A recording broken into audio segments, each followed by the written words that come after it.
Durante décadas en México había una regla no escrita que todo el mundo conocía, pero nadie decía en voz alta. Si tenías dinero, si tenías contactos, si sabías a quién llamar, la justicia era negociable. Y si no tenías nada de eso, pues mala suerte, porque el sistema te iba a aplastar de todas formas, culpable o no. Eso no es una exageración. Es la historia documentada de una institución que fabricó culpables cuando necesitaba mostrar resultados, que archivó casos cuando convenía archivarlos, y que miró hacia otro lado cuando quien delinquía tenía suficiente poder para comprar esa mirada. Esta semana, la fiscal general de la República, Ernestina Godoy, se paró frente a jueces, gobernadores, secretarios de Estado y representantes de la ONU y dijo algo que en boca de cualquier fiscal anterior hubiera sonado a discurso vacío, pero que en este contexto tiene un peso diferente. Esta fiscalía no fabricará culpables, pero tampoco habrá impunidad.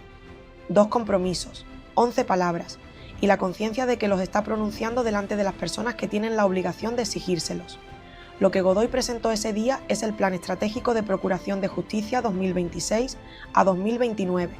No es un documento de intenciones, ya fue entregado al Senado, ya está publicado, tiene objetivos concretos, cambios estructurales que ya iniciaron y compromisos que quedan en el registro público, para que cualquier ciudadano pueda reclamarlos si no se cumplen. Y tiene cosas adentro que casi nadie está contando con la claridad que merecen. Cambios en cómo se investiga, en cómo se prioriza, en cómo funciona la institución por dentro, que si se implementan de verdad representan una ruptura real con lo que había antes. Eso es lo que vamos a ver hoy, sin propaganda, sin elogios gratuitos, con los hechos sobre la mesa y con la pregunta que siempre hay que hacerse cuando un gobierno promete algo grande. ¿Y esto cómo se va a medir?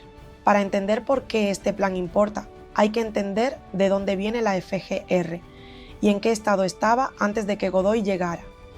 La Fiscalía General de la República nació en 2019, como sustituta de la antigua Procuraduría General de la República.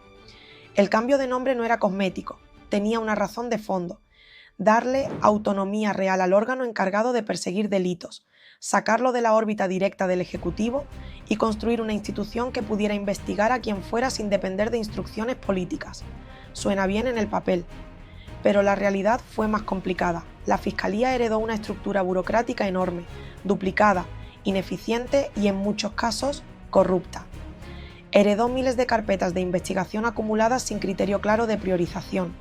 Heredó un modelo de trabajo que Godoy describió ella misma sin eufemismos, como tramitación masiva y reactiva, es decir, una institución que respondía a los delitos cuando ya habían ocurrido.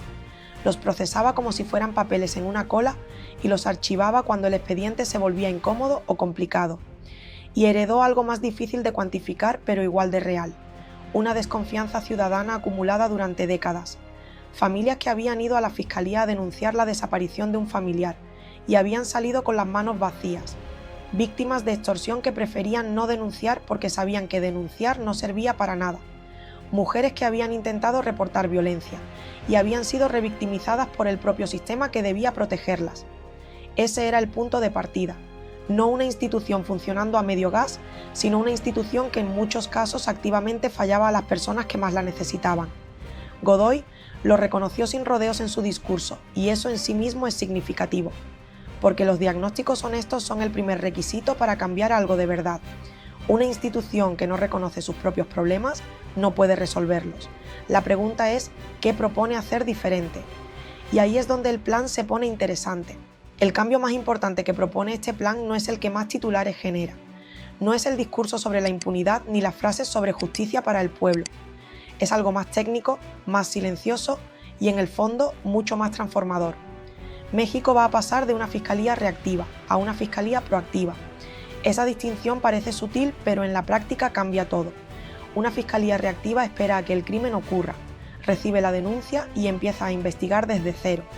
Una fiscalía proactiva mapea las estructuras criminales antes de que actúen, identifica patrones, anticipa movimientos y llega al delito antes de que se consume, o en el momento exacto en que ocurre. Para hacer eso se necesitan 3 cosas que México históricamente no había tenido integradas en un solo sistema: inteligencia, ciencia y tecnología. El nuevo modelo que describe Godoy conecta a la FGR directamente con la Unidad de Inteligencia Financiera, que es la institución que monitorea los flujos de dinero sospechosos en el sistema bancario. Esa conexión es más poderosa de lo que parece porque el dinero es el hilo que conecta casi todos los delitos de alto impacto. El narcotráfico mueve dinero, la extorsión mueve dinero, la trata de personas mueve dinero. Cuando la Fiscalía puede seguir ese hilo en tiempo real, en coordinación con quien controla la información financiera, la investigación criminal se convierte en algo cualitativamente distinto. A eso se suma la Agencia de Investigación Criminal, que va a pasar por una reingeniería completa. La idea es que cada investigación funcione con una tríada de 3 perfiles trabajando juntos: agentes de la Policía Federal Ministerial, peritos especializados y analistas de inteligencia, no uno tras otro, como ha funcionado históricamente, sino los 3 simultáneamente desde el primer día. Y todo eso sustentado en peritajes científicos con cadena de custodia irrefutable, porque uno de los problemas históricos del sistema mexicano es que los casos se caen en los tribunales, no porque los culpables sean inocentes, sino porque las pruebas fueron mal recolectadas, mal documentadas o mal presentadas. Eso es lo que este modelo busca eliminar. De todos los compromisos que contiene este plan, hay 3 que merecen atención especial, no porque sean los más técnicos, sino porque son los que afectan de forma más directa y más dolorosa a millones de familias mexicanas. Feminicidio, desaparición de personas, extorsión. 3 delitos distintos, 3 realidades distintas, pero los 3 con algo en común. Durante años el sistema de justicia los trató como si fueran delitos normales, que podían procesarse con los mismos procedimientos que cualquier otra cosa. Y esa normalización fue en sí misma una forma de impunidad. Empecemos por el feminicidio. México tiene uno de los índices más altos de feminicidio en América Latina. Eso no es una opinión, es una estadística documentada por organismos internacionales. Y sin embargo, la tasa de impunidad en estos casos es también brutalmente alta. ¿Por qué?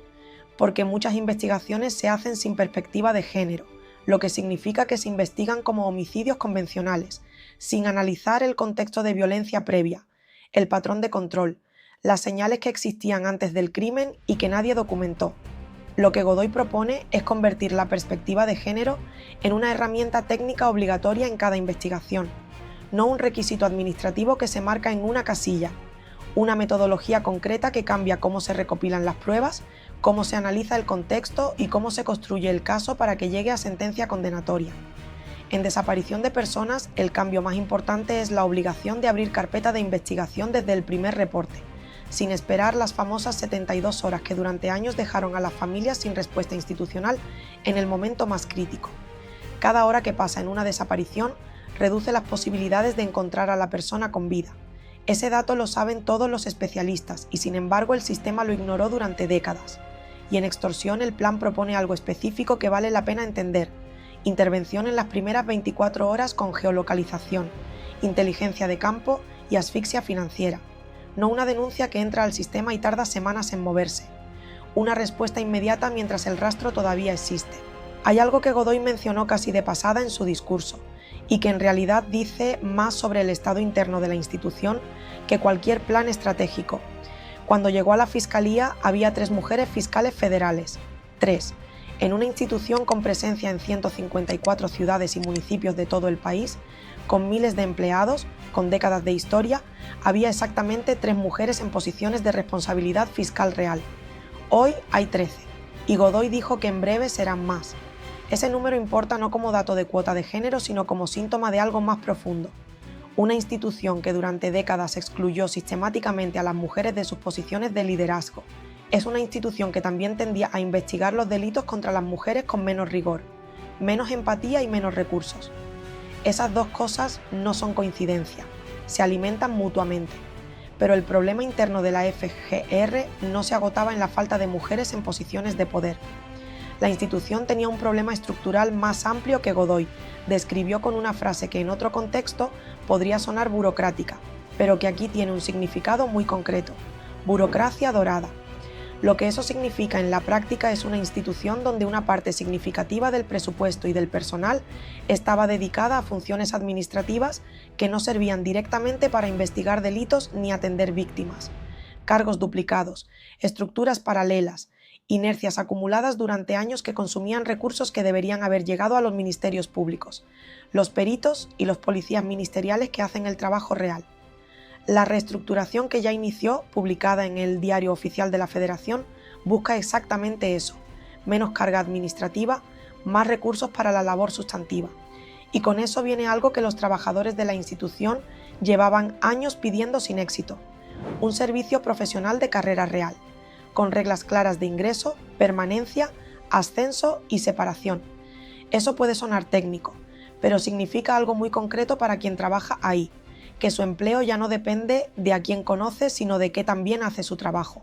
Uno de los problemas más persistentes del sistema de justicia mexicano no es que las instituciones no existieran, es que existían por separado, cada una haciendo su parte sin hablar con las demás, sin compartir información, sin coordinar estrategias y a veces compitiendo entre ellas en lugar de colaborar. Un ejemplo concreto: durante años fue posible que una persona investigada por la FGR a nivel federal no apareciera en los registros de una fiscalía estatal y viceversa, que alguien con una orden de aprehensión en un estado pudiera moverse con relativa libertad en otro porque los sistemas no estaban conectados, que una investigación sobre una red criminal que operaba en varios estados tuviera que rehacerse desde cero cada vez que cruzaba una frontera estatal, porque las instituciones no compartían expedientes. Eso se llama fragmentación institucional, y es exactamente lo que el crimen organizado ha aprovechado durante décadas para operar con relativa impunidad. Lo que Godoy propone en este plan es atacar esa fragmentación desde varios frentes simultáneamente. El primero es la Conferencia Nacional de Procuración de Justicia, que ella preside y que reúne a los 32 fiscales y procuradores estatales del país, no como una reunión protocolaria, sino como un espacio de trabajo real, donde se unifican criterios de investigación, se comparte información estratégica y se coordinan operaciones que cruzan fronteras estatales. Ya tuvieron un primer encuentro nacional sobre desaparición de personas donde acordaron unificar criterios de investigación en todo el país, y otro sobre extorsión con los mismos objetivos. Eso no había pasado antes con esta sistematicidad. El segundo frente es internacional. La semana siguiente a la presentación del plan, Godoy y los 32 fiscales estatales se reúnen con el Alto Comisionado de Naciones Unidas para los Derechos Humanos. Esa reunión no es un acto diplomático de cortesía, es una señal de que México está abriendo sus procesos de justicia al escrutinio internacional en un nivel que pocas veces había ocurrido antes. Y el tercero es tecnológico: recursos compartidos entre instituciones, bases de datos interconectadas y plataformas de inteligencia que permiten que lo que sabe una institución llegue a las demás en tiempo real. Si eso funciona como está diseñado, el crimen organizado va a encontrar un estado mucho más difícil de evadir que el que encontró durante décadas. Escuchar todo lo que Godoy presentó ese día genera una reacción que creo que es honesta reconocer: esperanza mezclada con escepticismo, y creo que esa mezcla es la reacción correcta. La esperanza viene de que por primera vez en mucho tiempo hay una fiscal que habla con el lenguaje de alguien que entiende el problema de fondo, que no fabricar culpables y no tolerar impunidad no son cosas que se puedan separar, que la justicia reactiva ya no funciona contra un crimen organizado que opera con décadas de ventaja, que la perspectiva de género no es un adorno, sino una herramienta técnica sin la cual los feminicidios van a seguir sin resolverse. Todo eso es correcto, y es importante que se diga desde la institución más poderosa del sistema de justicia mexicano. El escepticismo viene de algo igualmente real. México tiene una historia larga de planes institucionales bien redactados que no se implementaron, de compromisos públicos que quedaron en el papel y de reformas que cambiaron los organigramas sin cambiar las prácticas. Esa historia existe y sería irresponsable ignorarla. Lo que va a determinar si este plan es diferente no es el discurso de presentación, es lo que pasa en los próximos meses en los 154 municipios donde la FGR tiene presencia. Es si las familias que van a denunciar una desaparición encuentran una institución diferente a la que encontraron antes. Es si los casos de feminicidio llegan a sentencia con más frecuencia que antes. Es si la coordinación con las fiscalías estatales produce resultados concretos o se queda en reuniones bien fotografiadas. Mi opinión es esta: el plan es serio, la intención parece genuina, pero la justicia en México se mide en casos resueltos, no en planes presentados, y eso todavía está por verse. Y hablando de justicia que llega cuando parece imposible, en nuestro vídeo anterior contamos cómo la FGR investigó el accidente del tren interoceánico en Oaxaca, cómo movilizó a 336 personas durante meses y cómo llegó a una conclusión que nadie podía refutar. Te lo dejamos aquí arriba, porque esa historia conecta directamente con lo que acabas de escuchar hoy. Si este análisis te hizo pensar, déjanos tu opinión en los comentarios. Y si quieres seguir viendo lo que otros no te cuentan, suscríbete a Detrás del Poder MX. Aquí las cosas como son, siempre.